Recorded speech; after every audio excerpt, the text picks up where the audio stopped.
नमस्कार दोस्तों। आज हम बात करेंगे चुनाव आचार संहिता एमसीसी के बारे में, जो कि हमारे लोकतंत्र का एक महत्वपूर्ण स्तंभ है।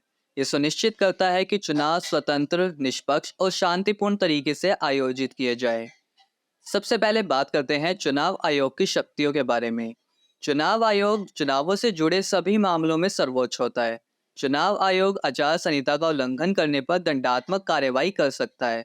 चुनाव आयोग राजनीतिक दलों और उम्मीदवारों को चुनाव लड़ने से भी रोक सकता है। चलिए अब बात करते हैं कि आचार संहिता लागू होने पर किन किन चीजों पर लग जाती है पाबंदी। सबसे पहला है भाषणों में संयम।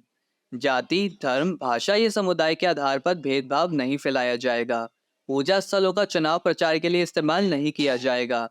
दूसरी पार्टियों की नीतियों और कार्यक्रमों की आलोचना की जा सकती है, पर उनकी निजी जीवन पर नहीं। बिना सबूत के आरोप नहीं लगाया जाएगा।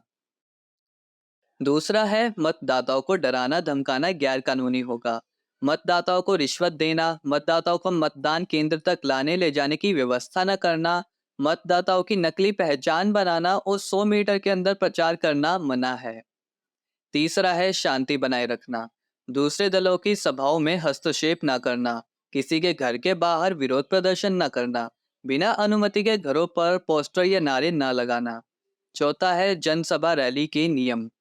पुलिस को पहले से जानकारी देना, पाबंदी वाले इलाकों में सभा न करना, लाउडस्पीकर के लिए अनुमति लेना, जुलूस के लिए तय रास्ते का पालन करना। पांचवा है सरकारी संसाधनों का दुरुपयोग न करना। सरकारी खजाने से विज्ञापन न देना, सरकारी मीडिया का दुरुपयोग न करना, नई योजनाएं या नियुक्तियां न करना, हालांकि प्राकृतिक आपदा या महामारी को छोड़कर। छठा है सरकारी संपत्ति का समान इस्तेमाल। सत्ताधारी पार्टी को विशेष अधिकार नहीं दिया जाएगा। अन्य दलों या उम्मीदवारों को भी सभा या हेलीपैड का इस्तेमाल करने की अनुमति होगी। सरकारी आवासों का चुनाव प्रचार के लिए इस्तेमाल नहीं किया जाएगा। सातवां है मंत्रियों पर पाबंदी।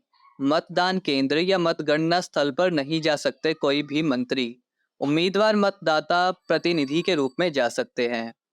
आठवां है चुनाव आचार संहिता का उल्लंघन करने पर जुर्माना, उम्मीदवारी रद्द या जेल तक की सजा हो सकती है। तो पूरी चर्चा का निष्कर्ष ये निकलता है कि चुनाव आचार संहिता लोकतंत्र को मजबूत बनाने में महत्वपूर्ण भूमिका निभाती है। ये सुनिश्चित करती है कि सभी राजनीतिक दल और उम्मीदवार समान स्तर पर चुनाव लड़े। आइए हम सब मिलकर चुनाव आचार संहिता का पालन करें और स्वतंत्र एवं निष्पक्ष चुनावों को संभव बनाएं। जय हिंद।